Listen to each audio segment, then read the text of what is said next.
إنا هديناه السبيل إما شاكرا وإما كفورا.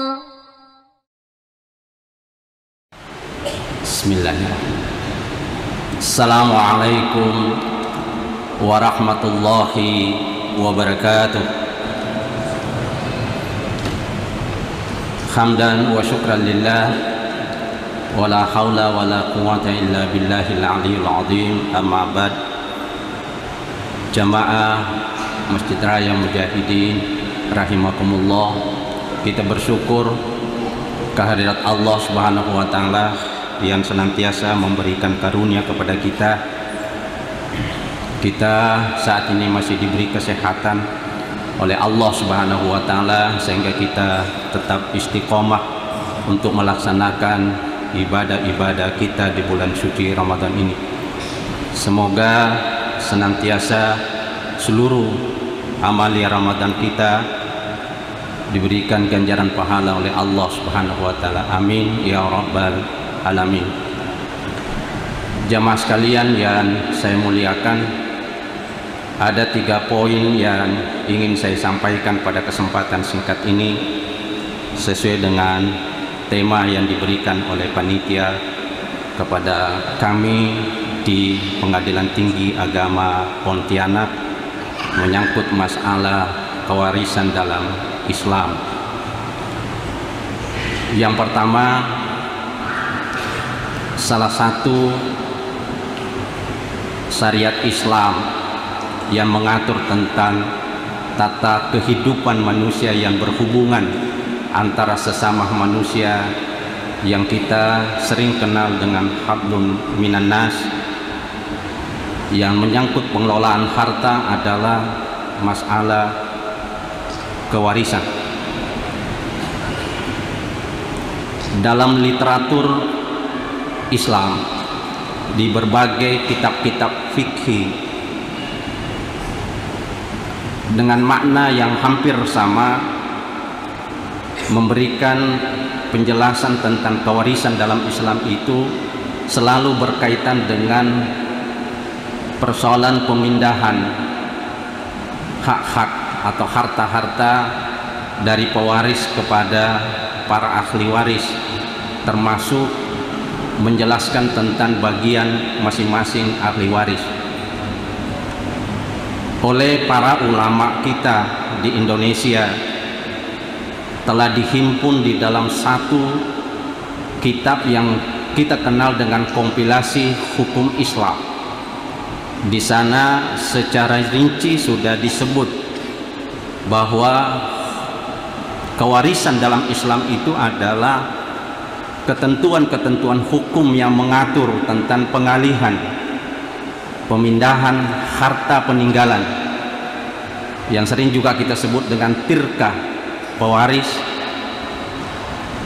Siapa-siapa yang menjadi ahli waris dan berapa bagian masing-masing dari ahli waris. Kompilasi hukum Islam ini juga menjadi hukum materi rujukan bagi para hakim di dalam mengambil keputusan apabila terjadi sengketa dalam masalah-masalah kewarisan.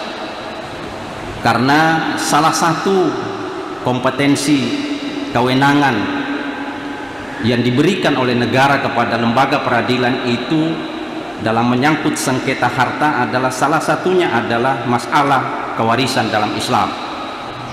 Di antaranya termasuk menyangkut masalah-masalah sengketa ekonomi syariah, harta bersama, wakaf, sedekah dan lain sebagainya, di samping persoalan-persoalan perkawinan. Jamaah sekalian yang mulia, masalah kewarisan ini adalah berbicara tentang masalah harta. Maka kalau kita mencoba merujuk kembali tentang istilah harta al-mal dalam perspektif Al-Quran, di sana disebut oleh Allah Subhanahu wa taala juga sebagai rezeki yang dititipkan oleh Allah Subhanahu wa taala. Sering juga dengan makna adalah amal ibadah, bekal kehidupan kita. Kadang-kadang tersebut dengan perhiasan dunia. Bahkan Al-Quran sering memberikan sebutan harta itu, amal itu sebagai fitnah, cobaan, ujian. Hal ini jamaah sekalian bisa kita lihat di dalam Al-Quran pada surah Al-Anfal ayat 28. Allah berfirman, Bismillahirrahmanirrahim, wa alamu annama amwalukum wa auladukum fitnah wa annallaha indahu ajrun azim. Dalam redaksi yang hampir sama di dalam Al-Quran surah At-Taghabun ayat ke-15, Allah menyebut innama amwalukum wa auladukum fitnah.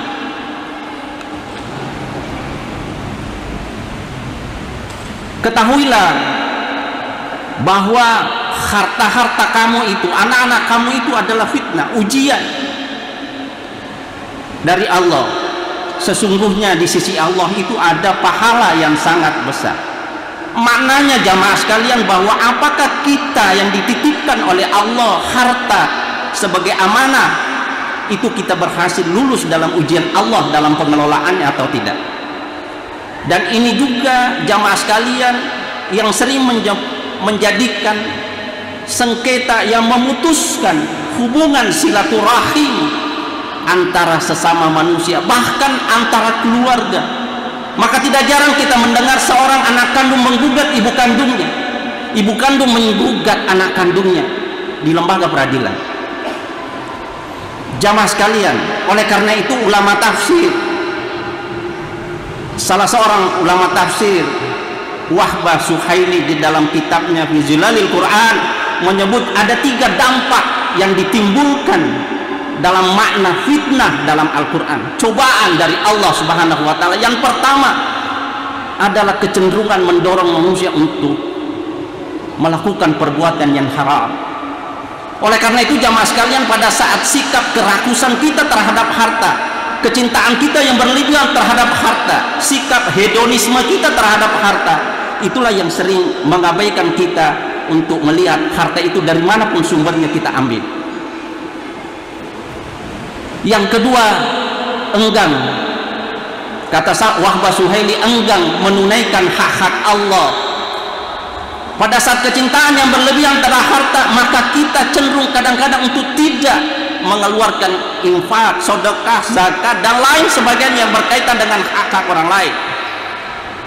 Memang kadang-kadang kita mengatakan bahwa harta tidak dibawa mati, tetapi harta bisa dititip untuk kita bertemu dalam kehidupan selanjutnya. Jamaah sekalian, kita titip di anak yatim, kita titip di masjid, apalagi masjid kita memberikan satu sinyal kepada kita untuk kita berwakaf tentang sajadah Masjid Raya Mujahidin. Kenapa tidak? Dan nanti itulah yang akan kita bertemu di dalam kehidupan kita selanjutnya, dan itu tidak akan mungkin menjadi sengketa para ahli waris. Jamaah sekalian yang saya muliakan. Dan yang ketiga, kata Wahbah Suhaili, itu adalah kita cenderung untuk melakukan perbuatan-perbuatan tercelah dan dosa. Kadang-kadang harta yang berlebihan pemanfaatannya karena terlalu banyaknya, kadang-kadang cenderung kita bermaksiat kepada Allah Subhanahu wa Ta'ala. Yang ketiga, ingin saya sampaikan kepada jamaah sekalian pada kesempatan yang singkat ini, mudah-mudahan ini pembelajaran buat kita, karena ini adalah kasus yang secara langsung saya tangani pada beberapa tahun bertugas di pengadilan agama. 20 tahun yang lalu jamaah sekalian, ada seorang ibu bersengketa dengan anak kandungnya di depan majelis hakim. Di depan mata saya, telinga mendengar secara langsung ibu kandungnya bersumpah terhadap anak kandungnya yang ada di sampingnya, mengatakan, 2 tahun kamu menyusu, aku tidak rela dan tidak ikhlas air susu saya kepada kamu. Na'udzubillahi min dzalik. Kasus yang kedua jemaah sekalian, pada saat kami bertugas di kota Bandung di Jawa Barat, pada saat akan mengeksekusi putusan pengadilan agama yang putusannya sampai ke tingkat kasasi Mahkamah Agung, karena itu adalah kewenangan ketua pengadilan untuk mengeksekusinya, yang nilai hartanya kurang lebih 80 miliar jemaah sekalian. sengketa antara ahli waris. Di satu sisi 4 saudara melawan ibu kandungnya dengan saudaranya yang berpihak sama ibunya. Pada saat kami memanggil untuk membagi sesuai bagiannya di kantor sesuai dengan putusan pengadilan, ibunya datang kepada saya, mohon izin Pak Ketua, kalau bisa saya di dalam pembagian itu untuk tidak bertemu dengan anak-anak saya yang menjadi penggugat.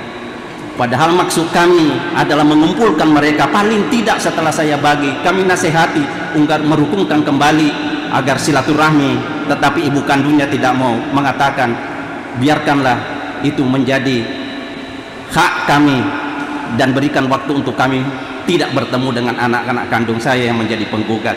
Mudah-mudahan 2 kasus ini menjadi sebuah pembelajaran buat kita agar kita mengelola harta yang dititipkan oleh Allah Subhanahu wa taala.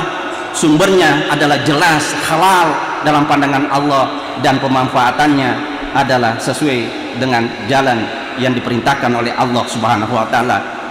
Ya Allah, mudah-mudahan seluruh jamaah di Masjid Raya Mujahidin hadir pada malam ini selalu dijaga oleh Allah di dalam memelihara dan mengelola harta yang dititipkan oleh Allah dan menjadi berkah dalam kehidupannya. Terima kasih. Billahi taufiq wal hidayah. Wassalamualaikum warahmatullahi wabarakatuh.